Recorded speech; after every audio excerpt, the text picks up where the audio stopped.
I remember the first time I set foot in the Ashcombe estate. The gravel crunched beneath my worn shoes, and the air was thick with the scent of rain-soaked earth and distant roses. I was 23, gaunt from hunger and the long walk from the city, my hands calloused from years of labor. The manor loomed before me, its windows glinting like watchful eyes, and I felt the weight of my own insignificance pressing down on my shoulders. I was nobody, a servant, a shadow, a man with a past I dared not speak of. But I had come here for a reason. Not for the meager wages or the promise of a roof over my head, but for something far more elusive, hope. Hope that I might find, in the quiet corners of this grand house, a fragment of the life I had lost. Hope that I might, one day, be more than the sum of my mistakes. The housekeeper, Mrs. Hargrove, met me at the door. She was a stern woman with sharp eyes and a voice that brooked no argument. "You'll keep to the servants' quarters," she said, her gaze raking over my threadbare coat. "No wandering. No questions. You do as you're told, and you'll keep your place." I nodded, swallowing my pride. "Yes, ma'am." She led me through a labyrinth of corridors, past polished banisters and oil paintings of grim-faced ancestors. The air was heavy with the scent of beeswax and old secrets. I caught glimpses of the family. Lord Ashcombe, tall and silver-haired, his face carved with lines of disappointment. Lady Ashcombe, delicate and distant, her eyes always fixed on something just out of reach, and their son, Julian, the heir. Julian was a few years younger than me, but he carried himself with the arrogance of someone who had never known hunger or fear. He moved through the house like a storm, his laughter echoing off the marble floors, his temper flaring at the slightest provocation. The servants whispered about him in the kitchens, their voices hushed and wary. "He's not like his father," one of the maids confided to me as we scrubbed the silver. "He's got a cruel streak, that one. Best keep out of his way." I tried. God knows I tried. I kept my head down, did my work, and spoke only when spoken to. But in a house like Ashcombe, secrets have a way of finding you, no matter how deeply you bury them. It was in the early spring, when the gardens were just beginning to wake from their winter slumber, that I first saw her. She was standing by the rose bushes, her hands buried in the dark soil, her hair a wild tangle of chestnut curls. She wore a simple dress, stained at the hem, and her face was smudged with dirt. But her eyes were bright and alive, filled with a kind of fierce determination I had not seen in years. Her name was Margaret, but everyone called her Maggie.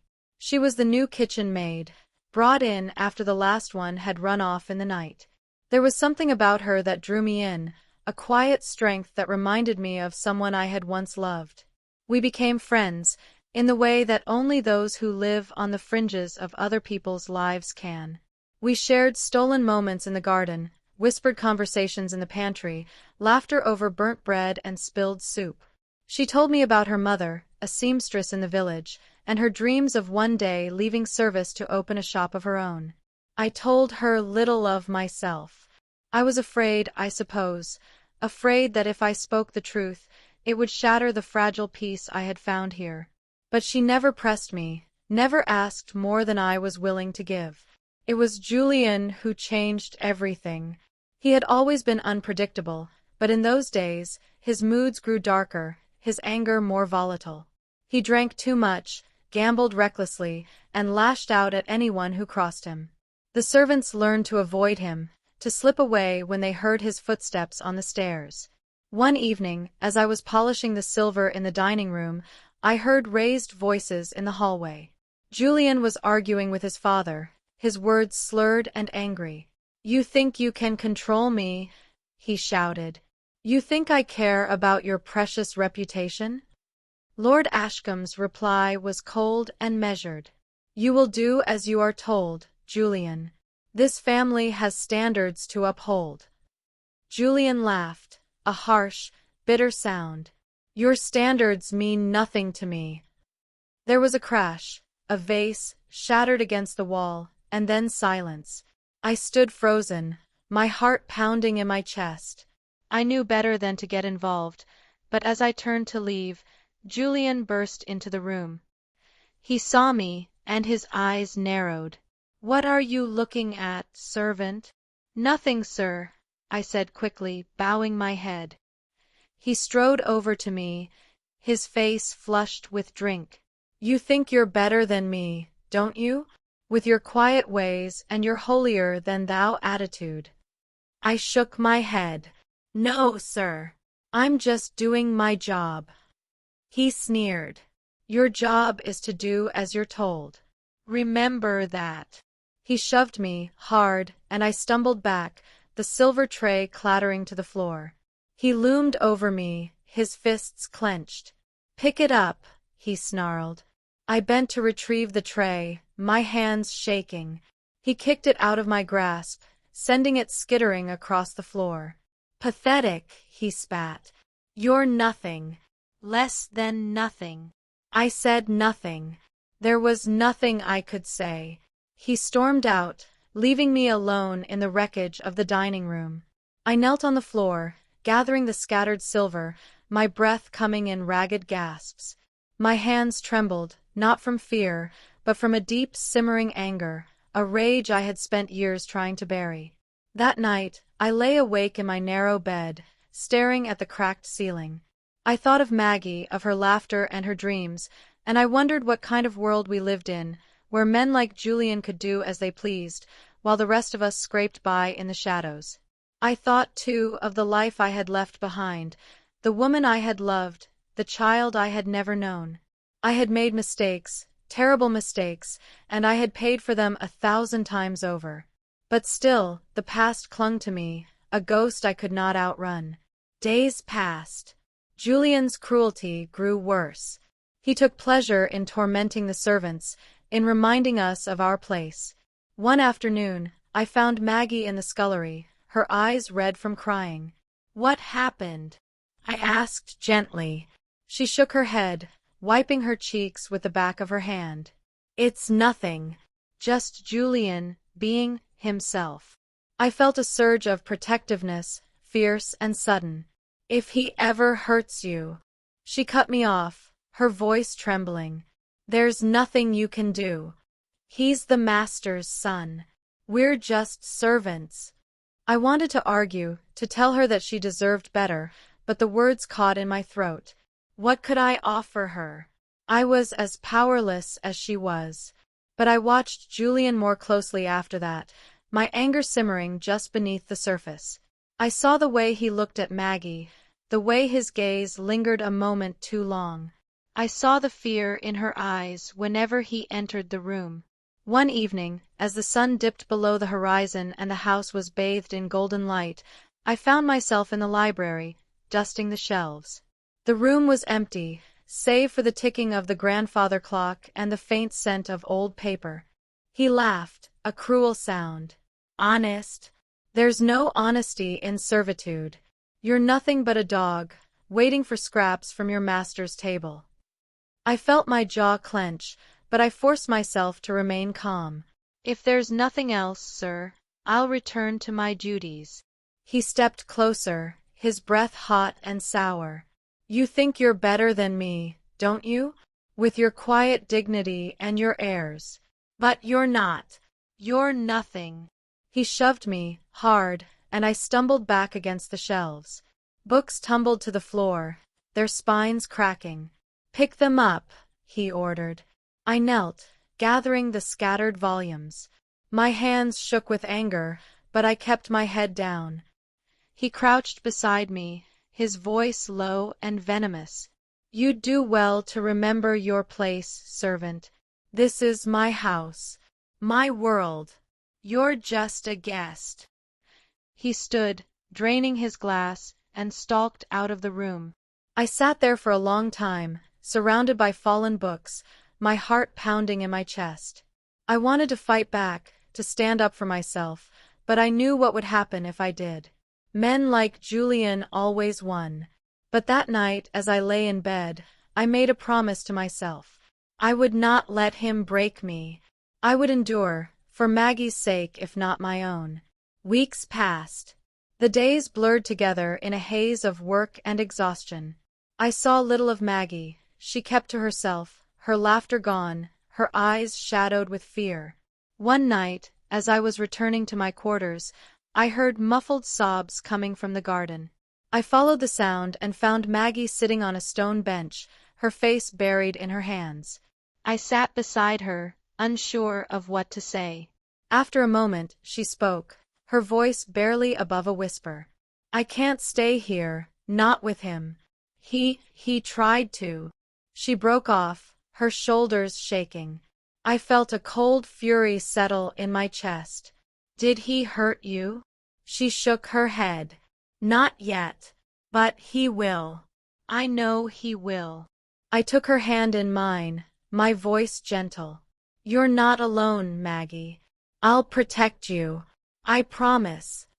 She looked at me, her eyes filled with gratitude and something else, something like hope. "Thank you," she whispered. We sat there in silence, the night air cool against our skin. I wanted to tell her everything, to confess the secrets I had carried for so long. But I was afraid. Afraid that if she knew the truth, she would turn away from me. But fate, as always, had other plans. It was a stormy night when everything changed. The wind howled through the trees, rattling the windows and sending shadows dancing across the walls. The servants huddled in the kitchen, their faces pale with fear. Julian was in a foul mood, his temper stoked by drink and frustration. He stormed through the house, shouting at anyone who crossed his path. I was in the pantry, fetching supplies for the morning, when I heard a scream, a high, terrified sound that cut through the storm like a knife. I ran toward the sound, my heart pounding.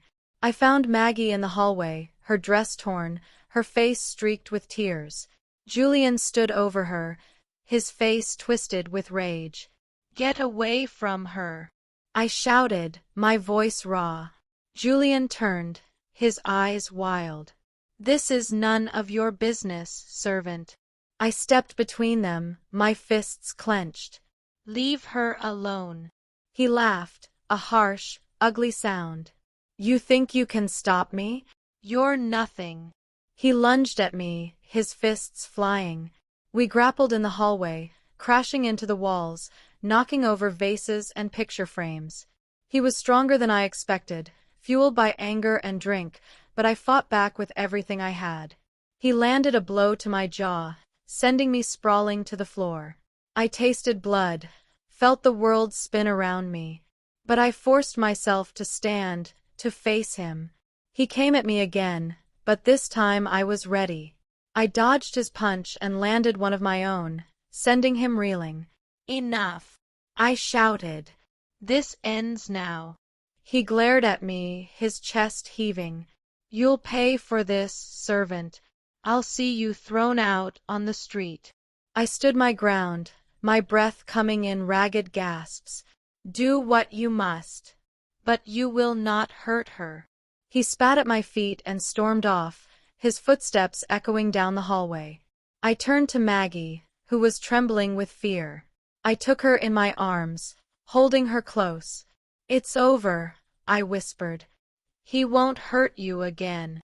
She clung to me, her sobs quieting. But I knew it was not over. Not really. Julian would not forgive this humiliation. He would find a way to make me pay. The next morning, Mrs. Hargrove summoned me to her office. She sat behind her desk, her face grave.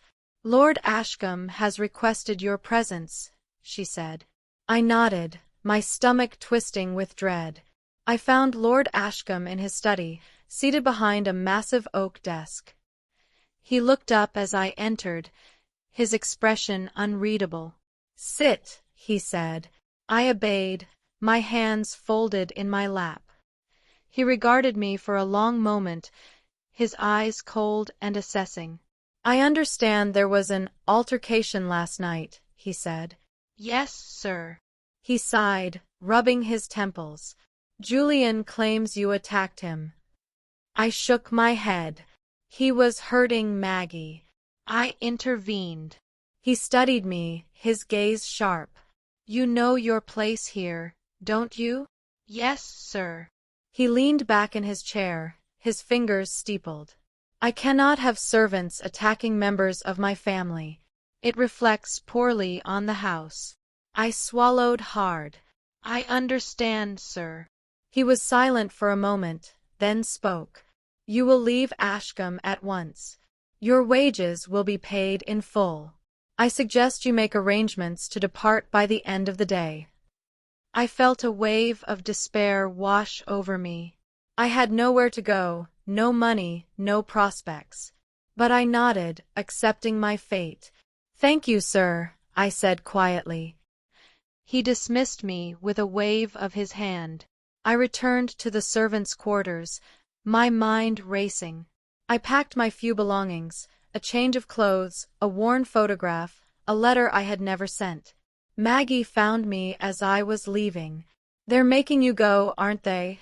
She said, her voice trembling. I nodded. I have no choice. She took my hand, her eyes shining with tears. Come with me. We can leave together. Start over somewhere new. I wanted to say yes, to take her in my arms and run away from this place. But I hesitated. There's something you need to know, I said, my voice shaking. Something I should have told you long ago. She looked at me, her brow furrowed. What is it?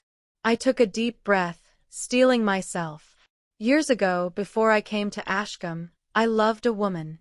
We were young, foolish, and in love. But I made mistakes, terrible mistakes. I left her, thinking it was for the best. I never knew she was pregnant. Maggie's eyes widened. You have a child? I nodded, my throat tight. A son. I've spent years searching for him, but I never found him. I thought if I came here, I might find some trace of him. But I was wrong. She squeezed my hand, her voice gentle. You're not wrong. You found me. I stared at her, uncomprehending. She smiled, tears streaming down her face. My mother, she always said my father was a good man, a kind man. She never told me his name, but she kept a letter from you. She reached into her pocket and pulled out a folded piece of paper, yellowed with age. I took it, my hands shaking. I recognized my own handwriting, the words I had written so long ago. My dearest Margaret, it began. I looked up at her, my heart pounding. You're my daughter, I whispered. She nodded, her eyes shining with tears. I pulled her into my arms, holding her close. For the first time in years, I felt whole. We left Ashcombe together, father and daughter, ready to face whatever the world might throw at us. But the past, as always, was not so easily left behind. We found a small cottage in the village, a place where we could start anew. I found work as a laborer, and Maggie took in sewing. We were poor, but we were happy. But Julian was not finished with us. He came to the village one afternoon, his carriage splashing mud on the cobblestones. He found me in the market, his face twisted with rage. You think you can defy me? He spat. You think you can steal what's mine?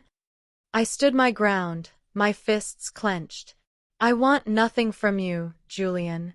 Leave us be. He sneered. You're nothing. You always will be. He raised his hand to strike me, but I caught his wrist, my grip iron. Enough, I said, my voice cold. This ends now. He glared at me, his chest heaving. You'll regret this, servant. I swear it. He stormed off, his threats echoing in the air. I returned home, shaken but resolute. I would not let him hurt us again. Maggie met me at the door, her eyes wide with fear. What happened? She asked. I pulled her into my arms, holding her close. He won't bother us again, I promised. But I knew, deep down, that the shadows of Ashcombe would always haunt us. Still, we built a life together, father and daughter. We laughed, we cried, we healed. I told her stories of her mother, of the love we had shared. She told me of her dreams, her hopes for the future. We were a family at last. Years passed. Maggie married a kind man from the village, and they had children of their own. I became a grandfather, my heart full of pride and joy. But I never forgot the lessons I had learned at Ashcombe, the cruelty of the powerful, the strength of the powerless, the enduring bonds of love. I am an old man now, my hair white, my hands gnarled with age. But when I look at my family, I know that I have found what I was searching for all those years ago. I am no longer a servant, no longer a shadow. I am a father, a grandfather, a man redeemed. And that, I think, is enough. But sometimes, late at night, when the wind howls through the trees and the shadows dance across the walls, I remember the boy I once was, the boy who walked up the gravel drive to Ashcombe, hungry and alone, searching for hope. I remember the pain, the fear, the anger. I remember Julian's sneer, his fists, his threats. But I also remember Maggie's laughter, her courage, her love. And I know, in my heart, that I would endure it all again for her. Because in the end, it was not Ashcombe that saved me. It was not the promise of a better life, or the hope of redemption. It was love. Love, in all its messy, complicated, beautiful forms. Love that endures, that forgives, that heals.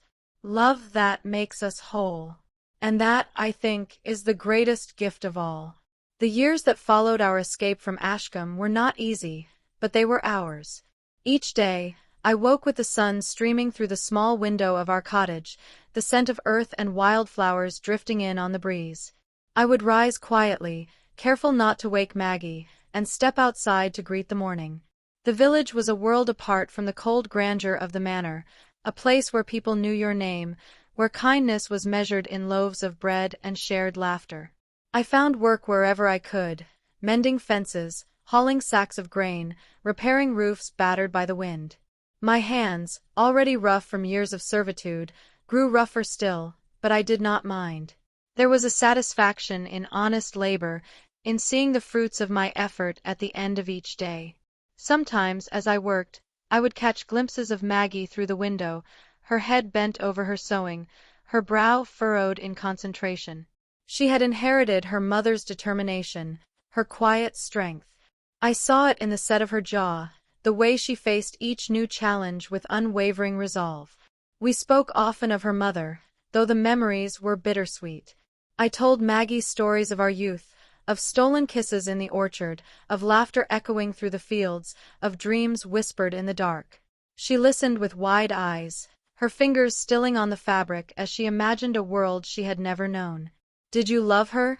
she asked me once, her voice soft. "With all my heart," I replied, my throat tight. "But I was young and foolish and afraid. I made mistakes I can never undo." She reached across the table, her hand warm in mine. "You're here now. That's what matters." I nodded, though the guilt still lingered, a shadow at the edge of my happiness. As the seasons turned, Maggie began to find her place in the village. She made friends among the other young women, her laughter returning in fits and starts. She took in sewing, her skill quickly earning her a reputation for fine work. Soon, women from neighboring villages came to her with their best dresses, their wedding gowns, their hopes stitched into every seam. I watched her blossom, pride swelling in my chest. She was no longer the frightened girl I had found in the gardens of Ashcombe, but a woman in her own right, strong, capable, and kind. But the past, as always, was never far behind. One evening, as we sat by the fire, a knock sounded at the door. I rose, heart pounding, and opened it to find a woman standing on the threshold. She was older, her hair streaked with gray, her eyes sharp and searching. "Are you the man they call Thomas?" she asked, her voice steady. I nodded, wary. "I am." She stepped inside, her gaze flicking to Maggie, who stood behind me, her hands twisting in her apron. "My name is Mrs. Ellery," the woman said. "I come from Ashcombe." At the mention of the manor, Maggie stiffened, her eyes wide with fear. I mean you no harm, Mrs. Ellery said quickly. I was the housekeeper, after Mrs. Hargrove retired. I have news. I gestured for her to sit, and she lowered herself into the chair by the fire, her hands folded in her lap. It's Julian, she said, her voice low. He's dead. The words hung in the air, heavy and final. I felt a strange mix of relief and sorrow. Julian had been a cruel man, but he was still a part of the world that had shaped us. His death was the end of an era, the final severing of the ties that bound us to Ashcombe. How? I asked quietly. A fever, Mrs. Ellery replied. It swept through the house. He was gone in a matter of days. I nodded, absorbing the news. There's more, she continued. Lord Ashcombe is dying. He has no heir now. The estate will pass to distant relatives, or be sold. The servants are being dismissed. The house shuttered. I glanced at Maggie, who looked both relieved and uncertain. Why have you come to us? I asked. Mrs. Ellery hesitated, her gaze flicking between us. There are things you should know. Things about your past, about Maggie's mother. My heart leapt in my chest. What do you mean? She reached into her bag and pulled out a bundle of letters, tied with a faded ribbon. These were found in Lady Ashcombe's desk, she said.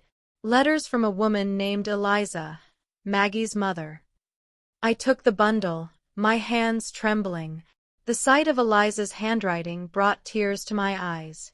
She wrote often of you, Mrs. Ellery said softly.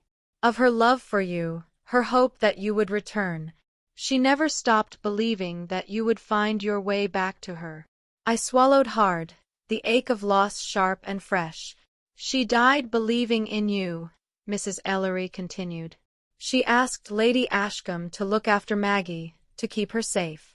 That's why Maggie was brought to the manor, why she was given work there. I looked at Maggie, who was crying silently, her shoulders shaking. I never knew, she whispered. I thought I was just another servant. Mrs. Ellery shook her head. You were loved, Maggie.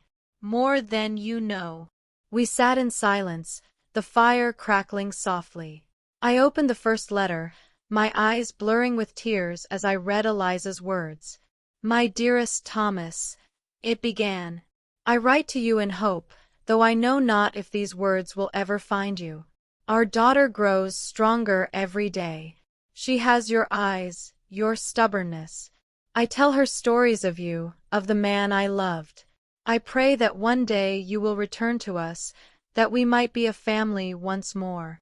I read each letter, my heart breaking and healing with every word. Eliza had never given up on me, never stopped loving me, even as the years passed and hope faded. When I finished, I looked at Maggie, who was watching me with tear-filled eyes. She loved you, I said softly. She loved us both. Maggie nodded, her hand finding mine. Mrs. Ellery rose, her mission complete. I thought you should know, she said. You deserve to know the truth. I thanked her, my voice thick with emotion. After she left, Maggie and I sat together, the letters spread out before us. I wish I could have known her, Maggie said quietly. You do, I replied. She lives in you, in your kindness, your strength, your courage. She smiled, her tears drying. In the days that followed, we read the letters again and again, piecing together the story of our family. I told Maggie everything, about my love for Eliza, my mistakes, my years of searching. She listened without judgment, her forgiveness a balm to my wounded soul.